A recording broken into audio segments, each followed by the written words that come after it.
Testing. Is this thing on? Stand up.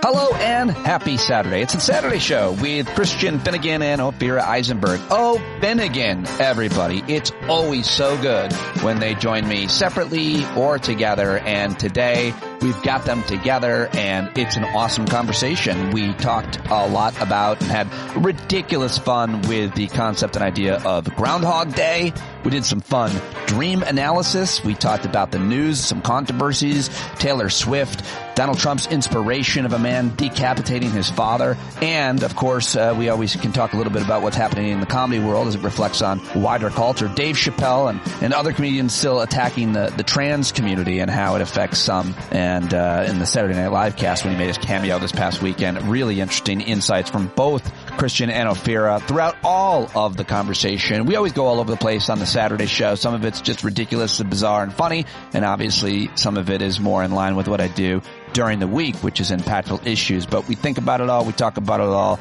we love each other and have a lot of fun. These two whip-smart, hilarious people are also very, very good people. I hope you'll come see all three of us in Las Vegas, along with J.L. Covan and John Carroll and Garrett Sever, and so many other amazing performers are going to be joining us. So get your tickets now at the show notes for this or any of the shows. And, of course, support Christian and Ophira. Subscribe to Christian's Substack at newmusicforolds.substack.com and subscribe right now to Ophira's podcast if you haven't already at Parenting is a Joke. Let's do it right now with Ophinnegan.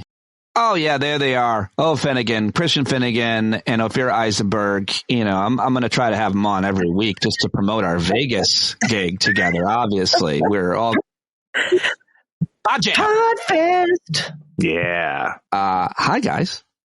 This one's kind of limping out of the gates, isn't it? Yeah. Let's start again. There they are. Christian. I was trying to be quiet. All right, one more time. Ladies and gentlemen, Christian Finnegan, Ophira Eisenberg. There they are. Hey, guys.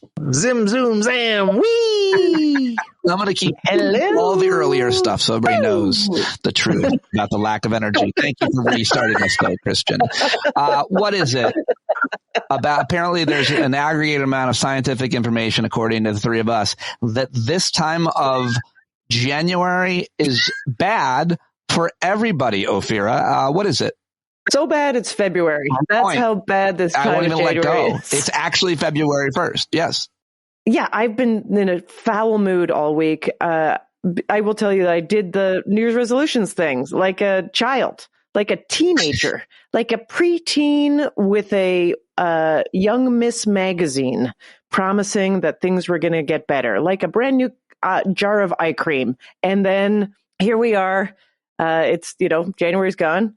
And I feel like nothing worked out. So I'm done.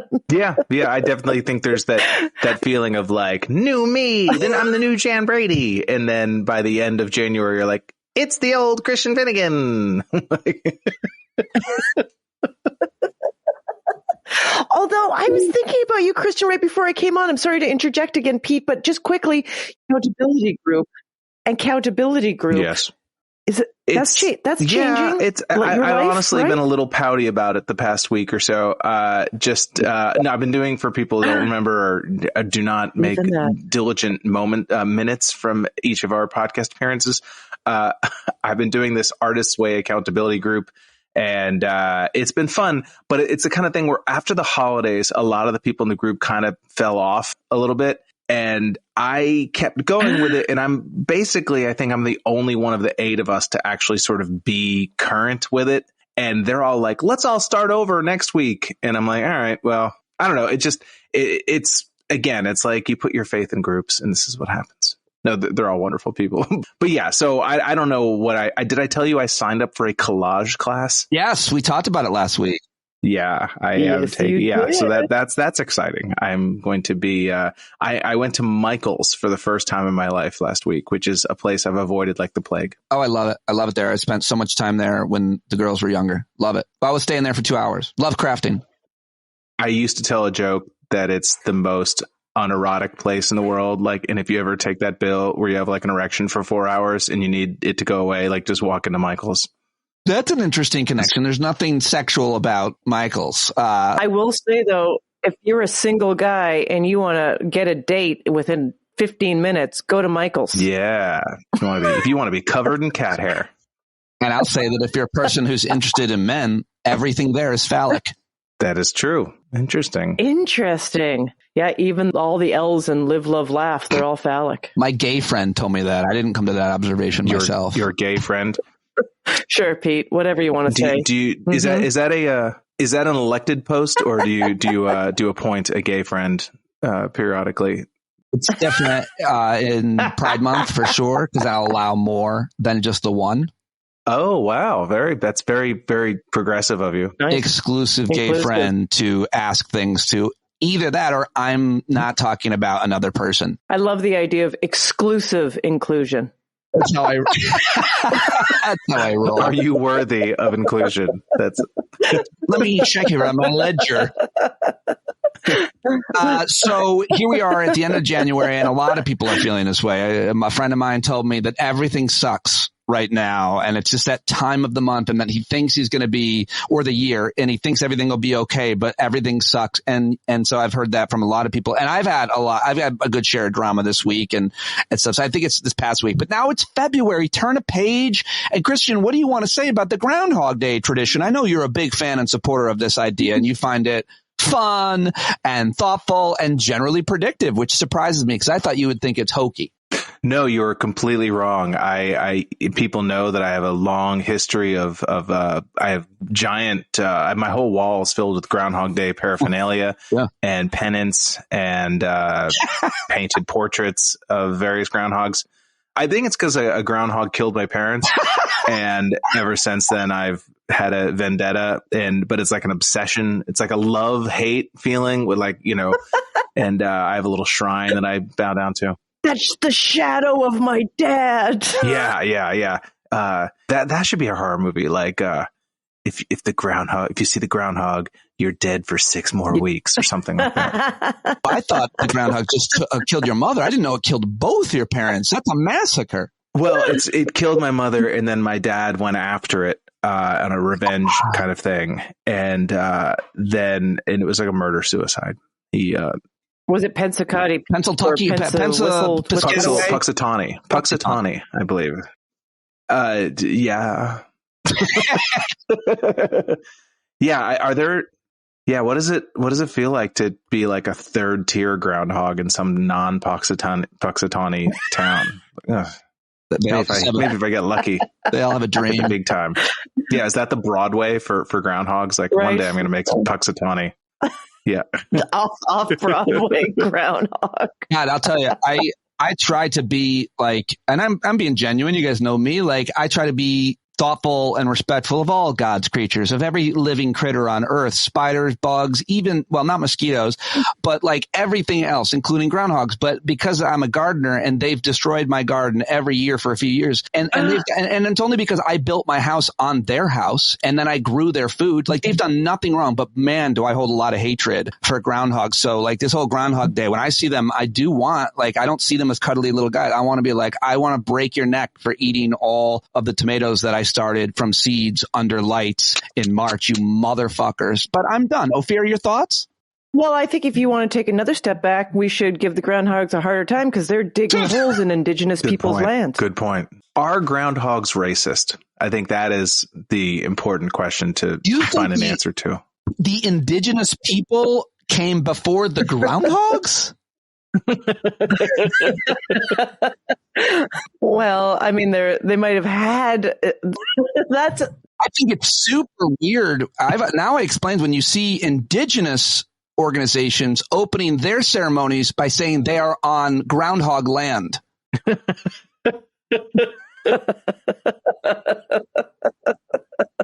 Right. I can't wait until is it Kimmy or one of your listeners who does like a breakdown of each podcast. Can't wait to be like, then they spent 40 minutes talking about groundhogs in the dumbest, most idiotic way. I'm going to say that was very highbrow. The groundhog discourse has been.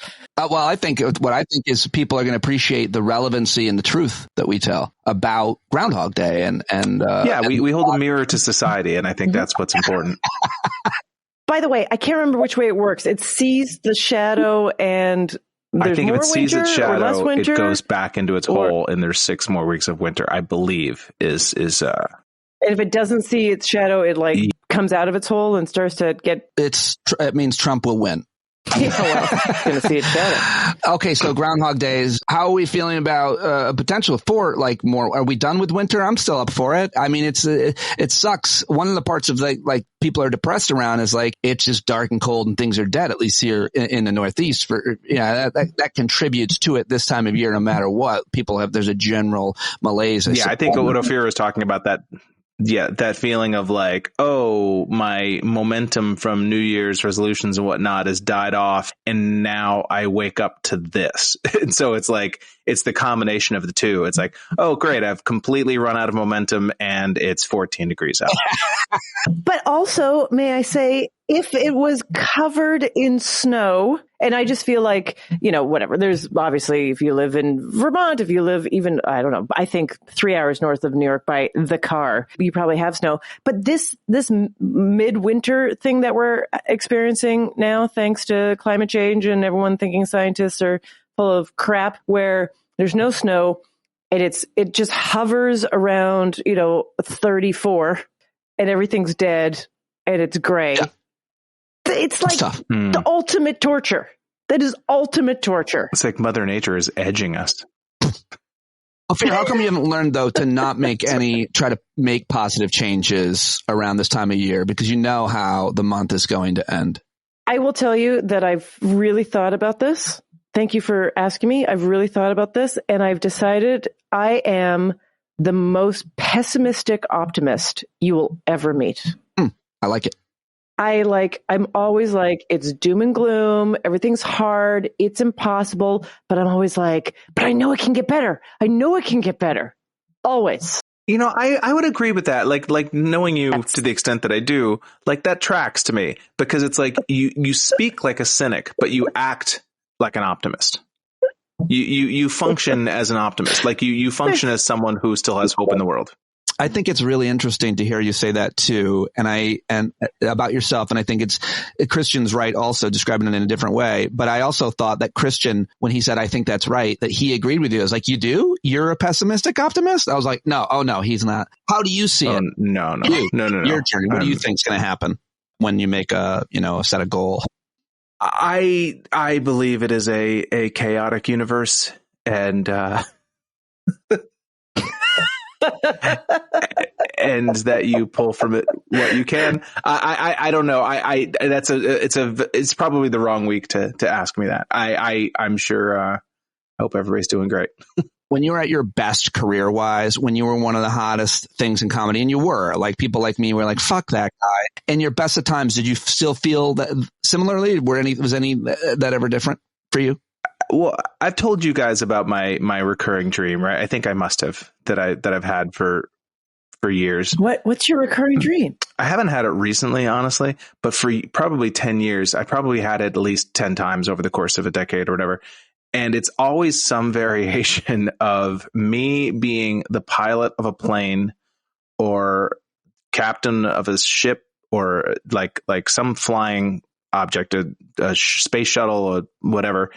And I'm in the cockpit and the engines have died and I'm the only one who knows. And I know we're all going to die, but nobody on the plane knows because momentum is carrying us forward. And I have to decide how to tell people this. What? This is a recurring dream? It's something I've had variations of a bunch of times. And so I don't know what sort of peek into my psyche that gives you, but and that's not the foreword to the book that comes after. It's funny. I'm really, really good at writing first paragraphs of novels I'll never write. And I do have that as the first page of a story that I just have never gotten around to writing. But yeah, it's that You know what? I know I've mentioned this before, but I am so jealous of your dream in a way, even though it is dark and intense and it's like a lot on your shoulders. I mean, there's so many things to be said about that. And obviously you put that in front of a dream analyst or a therapist. I'm sure they just go fucking hog wild, because all of my dreams, I literally wake up and I'm like, did I just dream I replied to that email? Or did I? Those are my dreams. They're so boring. They're literally like, I thought I folded those clothes. Well, you know what Freud would say, or Jung would say, that unfolded clothes are a sexual attachment to the father figure. No, I'm just making that up. The only thing I want to say is I'm in the weird position where I don't feel like being vulnerable and honest about my dreams, because I want to wait till I hit stop to tell you, because I don't want listeners of my show to know. I can understand that. No, there's a veil. It's complicated, and I think people come away with, we see things as we are, not as they are, and I think people extrapolate certain ideas and like dreams and consciousness, much less what happens in your subconsciousness, is pretty easy to analyze for anybody. It doesn't mean it's necessarily true. So I'm not sure. And I have some epic dreams very often. They're like real dramatic. That's all I'll say. And they seem like they last for hours and hours, and then I'm in them and I hate it and I don't want that. But it happens quite a bit. So for another time, but let me switch gears here with you, because there's three things I want to ask you about at least. Well, can I just say one more thing about dreams just before it's like, when my mother was heavy into, she would go to like therapy or psychiatry, whatever, many times a week, and she would call it training, because she in her mind was training to become a psychotherapist, even though that would never happen. But she would go to Jungian dream analysis, and she would leave messages on our outgoing voicemail for her dream analyst. And so it would be like, hey, this is the Finnegans. We're not home. Leave a message after the beep. If this is Charles, it was an iguana and a box of popcorn. Oh, is that in your act? No, it should be, I guess. That might be the most original thing I've ever heard happen in the world. Yeah, it happened multiple times. The iguana and the box of popcorn is the one that I was like, okay, this is like, even as like a 12-year-old, it's like, this doesn't feel like something. I demand either an essay or a full book titled Iguana and a box of popcorn. I demand it. I mean, isn't it like crawling over like popcorn? Like you can actually, it's very tactile. Yeah. Christian just acted out how an iguana moves for us, by the way. Yeah. Oh, there's your thumbnail. That's exactly the sound I thought they made. Very, very sort of. They're like just. They're very Gilbert Gottfried like. Well, those iguanas are so nibbish. Yeah. I'm cold-blooded. I don't know what that was. That wasn't even Gilbert Gottfried. I don't know what that voice was. Magical. Oh, your skin is gonna fall off. I change colors. Anyway. Oh, sorry, Ophira. Guys, this is uncomfortable. What are your If by uncomfortable, you mean incredibly erotic. On Taylor Swift, speaking of goddesses. All of them? Okay. Well. What are your thoughts? It's a good question. What are my thoughts? I don't know. Yeah, it's like, wow, this is not the podcast I thought I was doing. Taylor Swift, what do I think about her dating life? Her reign on culture and society, and some of the conversation around the fact that she's dating an NFL player and has become that much more famous. And now that team, I think even if you're not following sports, you're probably following the story, is in the final game in the Super Bowl. And there's a lot of thoughts around the impact of it. I think it's real. I think it's fun. And I think the controversies and conspiracies are kind of sad. But hey, maybe you disagree. No, I mean, first of all, it's just like, whatever. We live in a world now where if someone can be successful, they can be like mega ultimate extreme successful, so it's just like she's a pop star. She's a really well put together pop star that is reaching people who love pop. I think let's just pretend you can make a line between Madonna and Taylor Swift, two totally different acts and two totally different times. But Madonna would have been like that crazy. Like she was still extremely powerful, but now it can be, because of the interwebs, so much crazy. And then everybody, of course, has to comment because that's what we do. And I don't know if she's really, I like the old style of celebrity conspiracy where she's not dating this football player, that there is some like team of managers puppeteering this whole thing. And they're like, how do we get people interested more in football this year? How do we get people? And it's like, this is perfect. Taylor Swift, she's gay. We know it. Well, we need her with I think there is a Taylor Swift is gay controversy out there. I'm sure there is. Sure, there always is, of course. I don't like that. Yeah. Karma is my boyfriend. Christian, give me your thoughts on it, but do it, please, in iguana voice. Taylor Swift. I think it's so sad that everything has to be a culture war.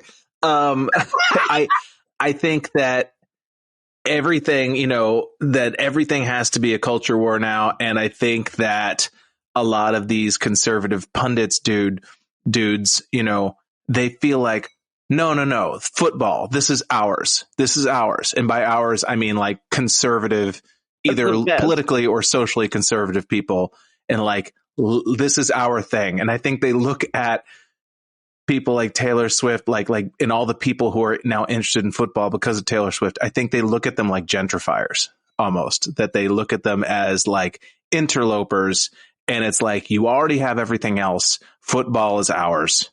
And I get that on some level. Right. It's like, we've already lost basketball. Basketball is progressive, but football is still for men's men, And so, right. I think, and again, it's like for people whose entire life is to sort of cling on to cultural moments, like in a parasitic way, like the Charlie Kirks of the world and the Ben Shapiros, that it's just like, they don't give a shit about football. I promise you that Ben Shapiro could not name 4 NFL players, before this, but it's like everything is content. And so they will ramp up their negative opinions about Taylor Swift because that's hours of podcasting that's there for them. Right.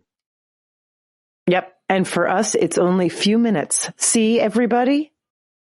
Well, I actually asked you guys to do a 3-hour podcast with me today just to talk about this, but now it's weird. I feel like a hypocrite. I think it's all. I'm very excited about the whole thing. Karma is my boyfriend. Karma, do you know that song? I don't know that song, but that's surprising that Christian doesn't.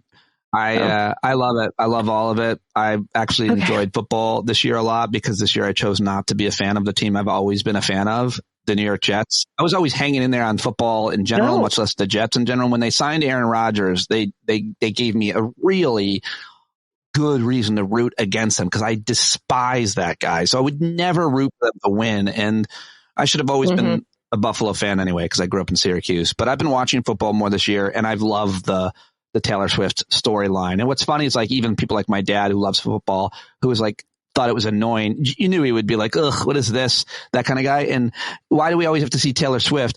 End of the season, my dad's like, love the Chiefs. Where's Taylor Swift? Like, he's bought into it. Come on. It's fun.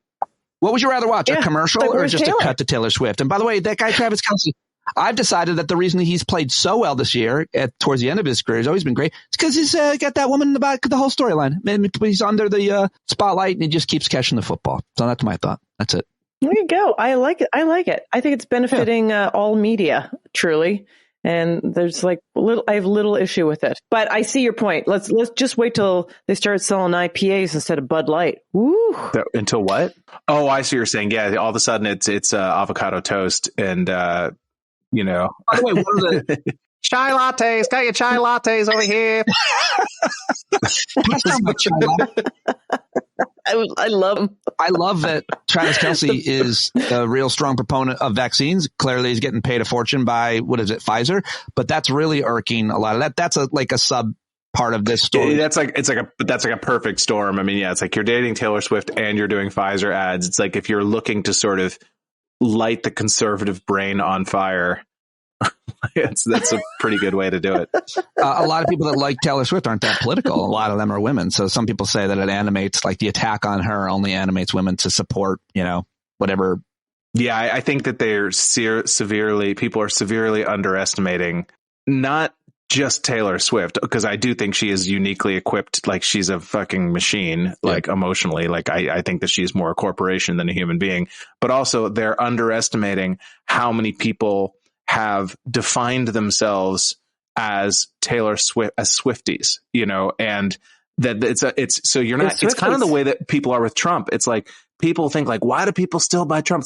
Because when you insult Trump, people take it as insulting them. You're not insulting Trump, you're insulting me. And so I think that a lot of people don't realize that it's the same thing with Taylor Swift. It's like, when you talk shit about Taylor Swift, it's like, no, you're talking shit about me. I think that's a really great point. And speaking of, I don't know why Force segues in. I don't have one. I'm just moving on to another story, which is somewhat related to Trump. I mean, this is the kind of just, really professional hosting that brings in the subscriber bucks that we expect. Well, you could be like, speaking of swift transitions. Well done. Okay, here it is. A Pennsylvania man has been arrested after allegedly killing his father before displaying his decapitated head in a gruesome YouTube video while spouting conspiracy theories. The man's 32. I won't say his name. He's accused of killing his father. And police did not. He in the video, YouTube video, which is titled "Moans Militia," it's his last name. Call to arms for American patriots. All kinds of right-wing rants, anti-Black Lives Matter, attacking President Joe Biden, the LGBT community, Antifa. And what are your thoughts on a guy cutting off his dad's head, and he's animated with these right-wing views and conspiracies? Some of them are conspiracies. Some of them is just hatred. He just doesn't like. I pick one gruesome story now, apparently a week. It's a gruesome thing, but it's the fact that he was inspired to kill his father and hold his dad's head up. Christian, I mean, your thoughts? Well, allegedly. Do we know I think this? He did it. We saw him do it. I didn't watch it, but he did a video. I mean, I saw about 10 seconds of it that was floating around before I really knew even what I was watching. Maybe she's right. Maybe he didn't cut off his head. He just found his dad's head cut off and then held it up. Maybe allegedly is right. Well, here's some good fortune as I'm about to shoot this YouTube video. It's dad's head. I think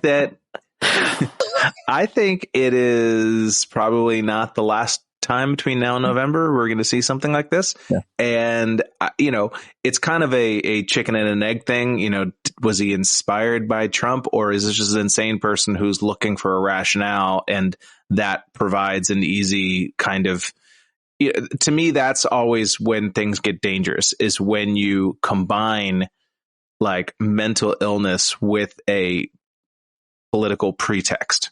You know what I mean? That it's like, I'm not just crazy, I'm trying to help society.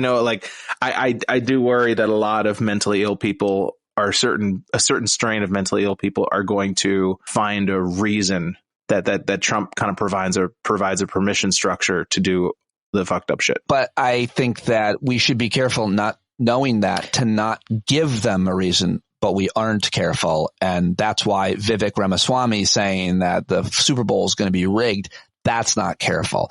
Donald Trump saying that the election was rigged and that he won, not like you give unhinged people and that's it's a strategy. Yeah. I think they should show that guy the Instagram or Twitter video of Kathy Griffin holding the severed Trump head and be like, oh, this is the last person I saw do this. Yeah. It's like, you're ripping off Kathy Griffin, you hack. Just shame him. Is that he's just not original? Is that what I'm hearing? Well, I feel, my thing is that, he should have like basically learned from his masters before he just goes out and like try something. Do a couple of open mics first. Allegedly. Kick it around. Yeah. See what else is out there in your genre. Of severed head material.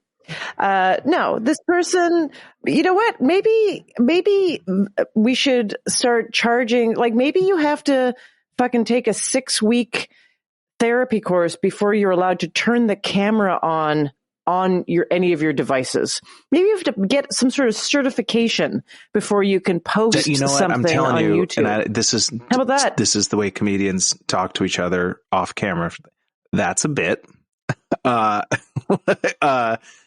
Totally, like a 5-day waiting period for being able to use your camera phone, the phone in your camera. Like that's a funny premise. Yeah, no, my bit, which is not that similar to it, but is if you want anybody who wants to buy a gun should have to simply submit a page from their journal or even a creative writing piece.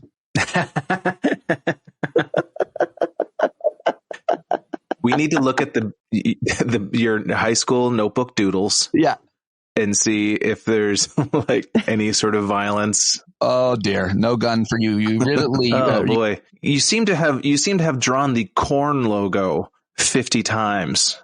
The band Korn. Or just like, you know what would stop people from using their cameras at all? I mean, this is like the kind of thing where someone emails you like, hey, give me advice on how to do this. And you email back just send me 5 pointed questions and I would be happy to answer them. And then you're like, well, that was that. Never heard from them again. All you have to do is like, you want your camera on? Just send me 4 sentences of what you want to make your first video about. Yeah. We'll put it right on. Yeah. You can film it, but you can't post it.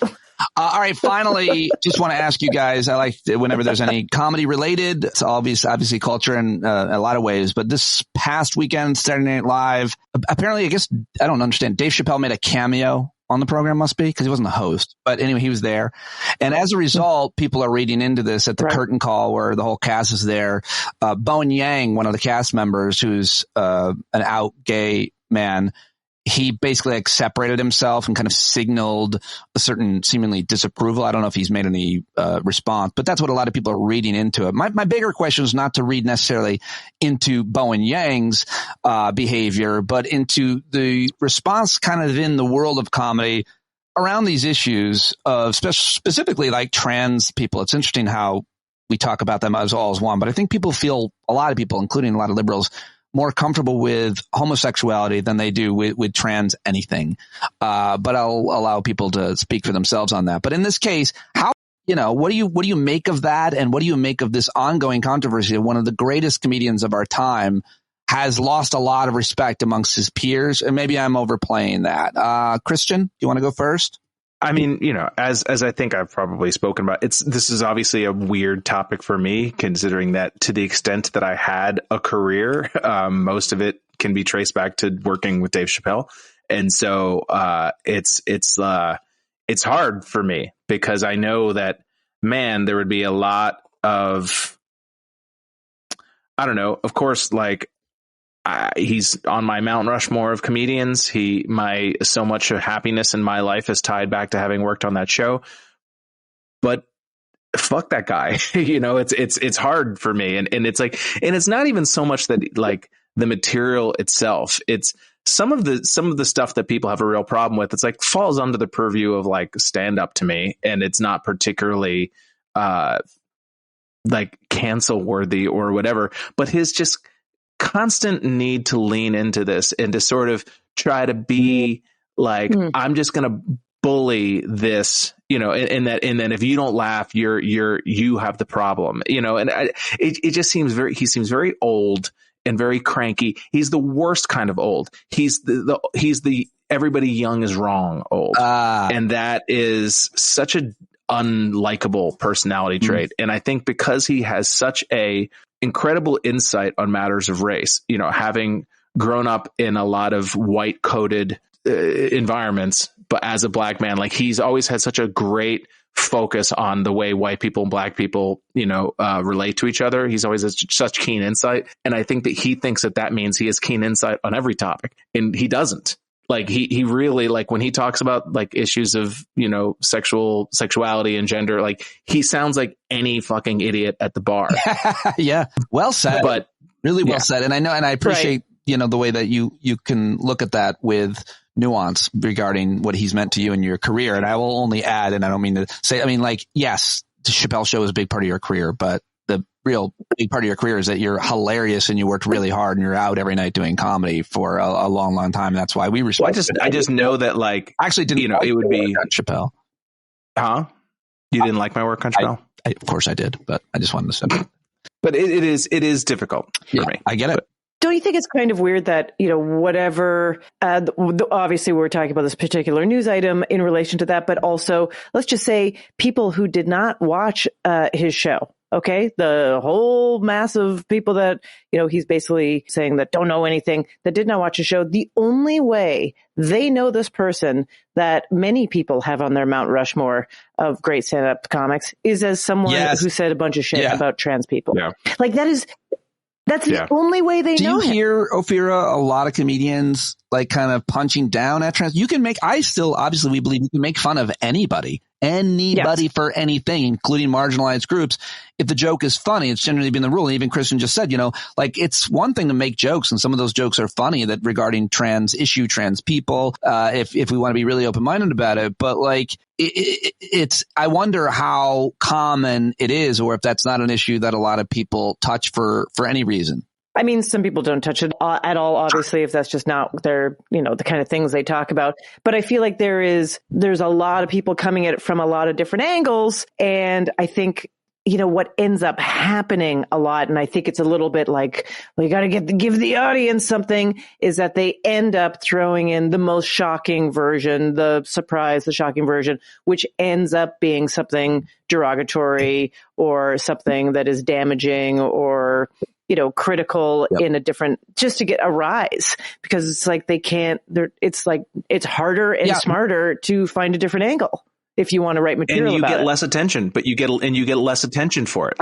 You will always get more attention for the take, the hot take than you will for a sculpted bit. That's just always sad, but right. Laurie Kilmartin's bit about the, how trans women have seen both sides and how they know how much women are supposed to be paid. It's so many, exactly what we're talking about. It's a well-crafted, thoughtful bit. It's not nearly as far as some risky hot take. Good. It's, minimizing. Well, it's audience capture. It's this idea of I'm letting the people that show up to my shows now are now dictating what I talk about, because I'm basically just giving them back what they want. To me, you should always try to challenge your audience. And to me, all I see is Chappelle trying to placate them, and to placate himself by having them fawn over him, by giving them the same crap that they've always wanted to hear. Which is so interesting, because I think even in my mind and many people's minds, you kind of go you get put in situations where you have to do stand up to people who don't know you and maybe don't even particularly care for you. And you have to convince them to like your act. So in some ways you're just I'm going to do what I'm going to do, but it's all, and you go, I can't wait till I'm just playing 100% to my fans. And then there's freedom. And then it's because then in theory, you're supposed to be able to say whatever you want.